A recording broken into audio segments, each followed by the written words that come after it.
Thank you for joining us at Global Africa Media. Remember, all eyes on you. Without any further delay, let's jump right into video. As in the past couple of years, anti-France sentiments in parts of Africa have been present for years, and are a complex issue that arises from historical, socio-political, and economic factors. These sentiments are often attributed to France's colonial past and ongoing influence in the region.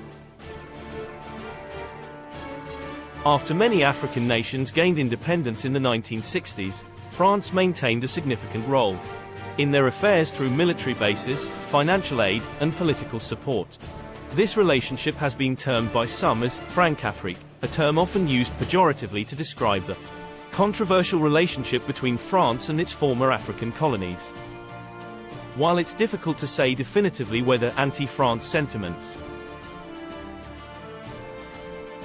indicate the collapse of French neo-colonialism in Africa, they do signal growing awareness and resistance to it.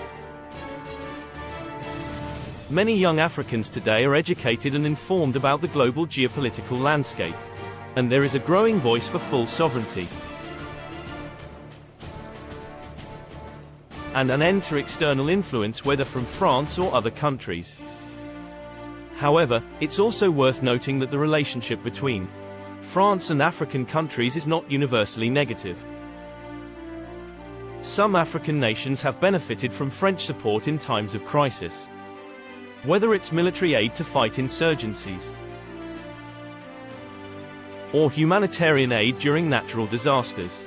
However, there's some factors to consider either against or beneficial to France. Political influence. France has had a strong political influence in many African countries, sometimes supporting regimes that are not popular among the local populace. France has significant economic interests in Africa, especially in oil and other natural resources, which has led to criticism about unequal economic relationships. France has had a historical military presence in several African countries. While sometimes this is welcomed for stability, it often also sparks controversy and anti-French sentiment. The use of the French language and promotion of French culture can also be seen as a form of soft power that engenders both positive and negative reactions. Africa is a continent of 54 countries with different histories, cultures, and mixed attitudes towards France. Anti-France sentiments may be strong in one country and weak or non-existent in another. The rise of other global powers like China and Russia has also influenced the dynamics, offering African countries alternative partners for economic and political alliances.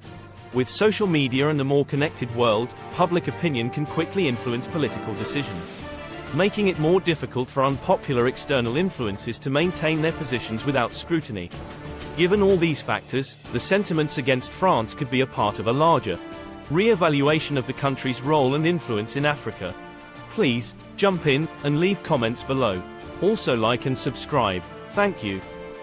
However, whether this influences will lead to a collapse of what some term as neo-colonialism is likely, and gradually changing, with Guinea, Mali, Burkina Faso, Niger and now Gabon.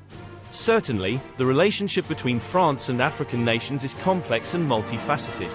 It has evolved significantly since the end of colonial rule. But the legacy of that history continues to impact these relationships today. Economic ties. Many French companies have significant operations in Africa,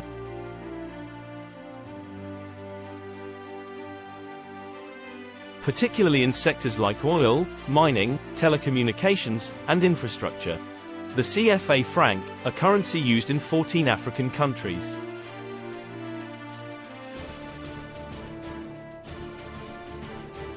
is pegged to the euro and guaranteed by the French treasury, giving France significant influence over these countries' monetary policy. While these economic relationships brings little to no significant investment and development to these countries, they have also been criticized for perpetuating a form of economic dependence, in form of aids and handouts, that benefits French companies at the expense of local economies. For example, activists and economists have criticized the CFA franc for limiting the financial sovereignty of member countries, security and military cooperation, France has military bases in several African countries, including Djibouti, Mali and Gabon. While these bases can help maintain regional stability,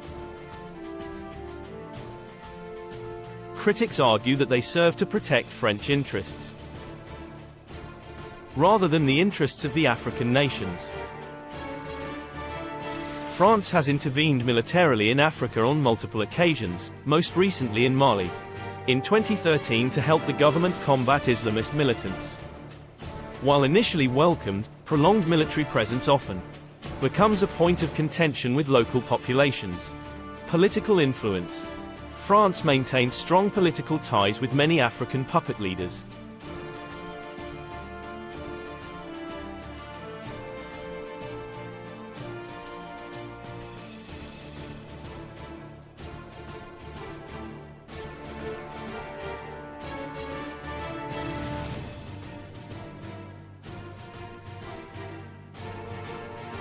And often providing handouts and support. However, this influence has been controversial when it is perceived as supporting corrupt or authoritarian regimes. For instance, France's close relationship with governments in Chad and Cameroon has been criticized for seeming to prioritize stability and French interests over democratic governance and human rights. The French language remains widely spoken and is an official language in several African countries. French culture and education also have a strong presence over the local languages. This has led to a form of cultural diplomacy but has also sparked debates about cultural imperialism and the loss of indigenous languages and traditions.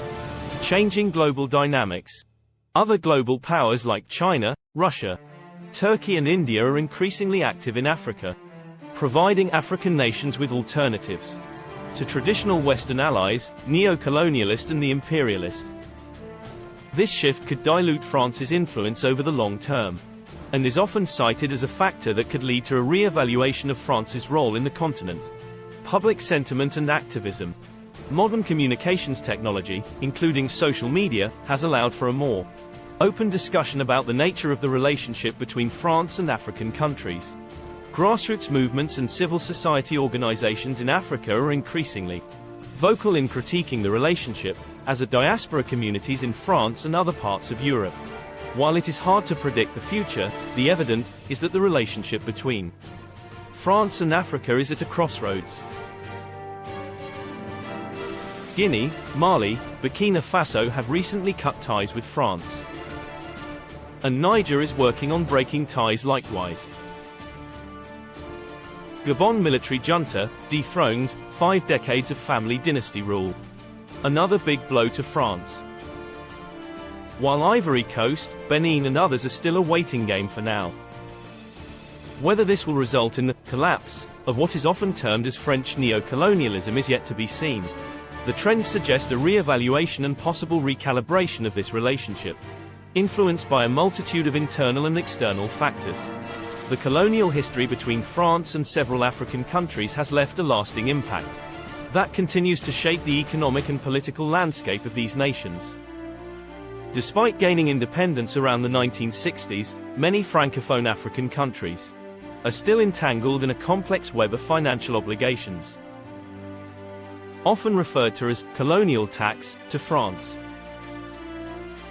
Without any further delay, let us dive into the historical context, the implications, and the ongoing debate surrounding this controversial issue. After gaining independence, Francophone African countries faced a harsh reality.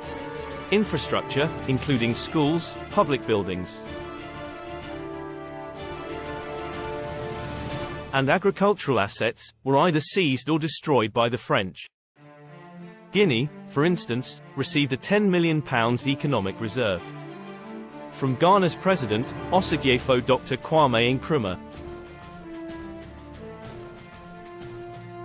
as a gesture of solidarity after France devastated the country's infrastructure. The message was clear: rejecting France would have dire consequences. To avoid such repercussions, many African leaders found themselves compelled to negotiate with France. Sylvanus Olympio, Togo's first president, agreed to pay an annual colonial debt to France, amounting to nearly 40% of the country's budget in 1963. This debt was supposedly for the benefits received during French colonization. Such agreements have led to a cycle of financial instability in these newly independent nations. France's influence extends beyond financial matters. The country has the right to intervene militarily in its former colonies and maintains military bases there. African military officers are often trained in France, creating a network of influence that has been activated in times of political unrest. Over the last 50 years, 67 coups have occurred in Africa, with 61% taking place in former French colonies. Yes, that is more than half of the coups in Africa. The economic stranglehold.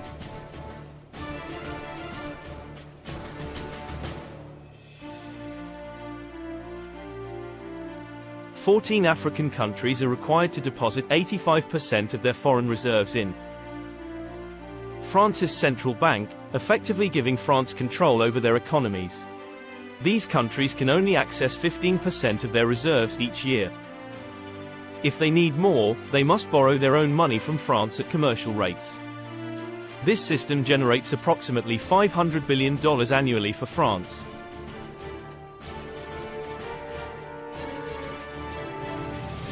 While the European Union has criticized this system, France shows no signs of relinquishing this lucrative arrangement. Former French presidents Jacques Chirac and François Mitterrand have even stated that France's global standing would decline without Africa. Yes, you heard it from both leaders. The fear of repercussions has kept African leaders from challenging this system.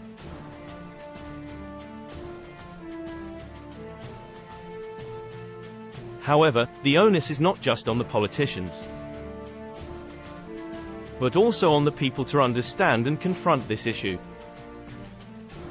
Collective action is needed to break free from this cycle of financial and cultural dependency. The colonial tax is more than just a financial obligation. It's a symbol of the lingering colonial influence that continues to hamper the growth and sovereignty of Francophone African countries. The time for change is overdue, and the writings are on the wall. Call it the Francophone African Spring. And it requires a united front from both African leaders and African Union and their citizens to bring about meaningful reform and stop the milking and the exploitation of Africa's natural resources. Please like, subscribe, and hit the bell button. Leave comment to continue conversation. Thanks for watching, and don't forget to slam the subscribe button. See you in our next video.